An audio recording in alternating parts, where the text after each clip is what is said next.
یکم ذی الحجہ بات کریں گے اسلامی تاریخ پر صرف 5 منٹ کے مدرسے میں قرآن و حدیث کی روشنی سے حضرت عبداللہ بن مبارک۔ حضرت عبداللہ بن مبارک زبردست عالم، محدث، علم فقہ کے ماہر، معرفت الہی میں کامل نمونہ تھے۔ آپ امام ابو حنیفہ اور سفیان ثوری کے شاگرد ہیں۔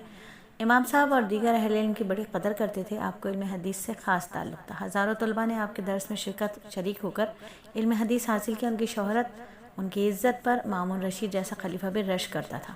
عبادت و ریاضت، زہد و تقوی، عادات اور اخلاق اور حسن معاشرت میں صحابہ کے نقش قدم پر تھے۔ سخاوت میں ان کی مثال مشکل سے ملتی تھی۔ اہل علم حضرات کو خصوصی ہدایہ اور تحفوں سے نوازتے تھے۔ ایک سال حج، دوسرے سال جہاد، تیسرے سال تجارت میں مصروف رہتے۔ مالی نفع ضرورت مندوں پر تقسیم کر دیتے۔ خوف خدا، فکر آخرت اور مخلوق سے بے نیازی، کم درجے کے لوگوں سے عاجزی اور مالداروں سے خودداروں سے آپ سے ملنا آپ کی اہم صفات میں ہے۔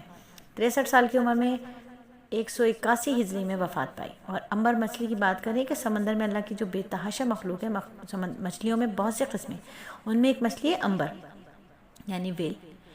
بہت بڑی ہوتی ہے، آسانی سے پورے انسان کو نگل لیتی ہے۔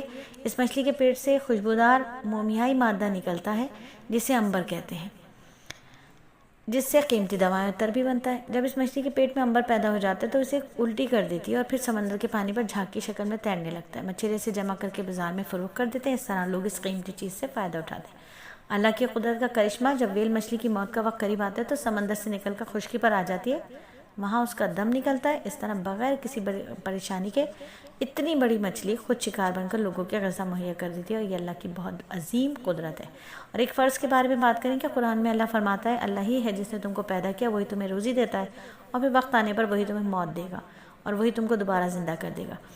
مرنے کے بعد دوبارہ زندہ ہونا باسی بعد الموت ہے، اور یہ ہم سب پر فرض ہے کہ اس پر ہم ایمان لے کر آئیں۔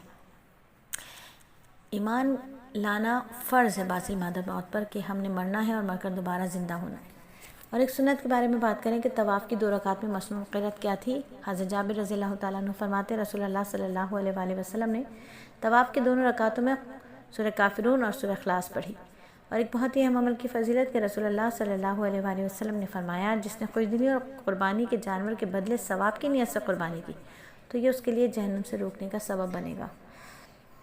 اور رسول اللہ صلی اللہ علیہ وآلہ وسلم نے فرمایا، جو آدمی قربانی کرنے کی طاقت رکھتا ہو اور باوجود قربانی نہ کرے تو ہماری عیدگاہ میں داخل نہ ہو۔ یعنی صاحب نصاب پر قربانی کرنا واجب ہے، اگر کسی نے قربانی نہ کی تو وہ گنہگار ہوگا۔ تو بس کیجیے قربانی، اور جانور ہے اس سال بھی بہت مہنگا، تو پھر کیوں نہ اجتماعی قربانی میں حصہ لیا جائے۔ اور قربانی میں حصہ لینے کے لیے صرف ایک نمبر کو ڈائل کرنا ہوگا، وہ ہے 03331308 اور ایک دنیا کے بارے میں بات کریں کہ نبی پاک صلی اللہ علیہ وآلہ وسلم نے فرمایا، اللہ تعالیٰ نے کوئی چیز ایسی پیدا نہیں فرمائی جو اس کو بہت زیادہ ناپسند ہو سوائے دنیا کے، کہ جب سے اس کو بنایا ہے اس کی طرف آج تک نہیں دیکھا، اور قیامت کے دن بدلہ قبول نہیں ہوگا۔ قرآن میں اللہ فرماتا ہے، جن لوگوں نے کفر کیا اور کفر ہی کی حالت میں مر گئے تو ایسے شخص سے پوری دنیا بھر کر بھی سونا قبول نہیں کیا جائے گا، اگرچہ وہ سونے کی مقدار عذاب کے بدلے میں لا کر حاضر کر دے۔ ایسے لوگوں کے لیے دردناک عذاب ہوگا، ان کا کوئی مدد کرنے والا نہ ہوگا۔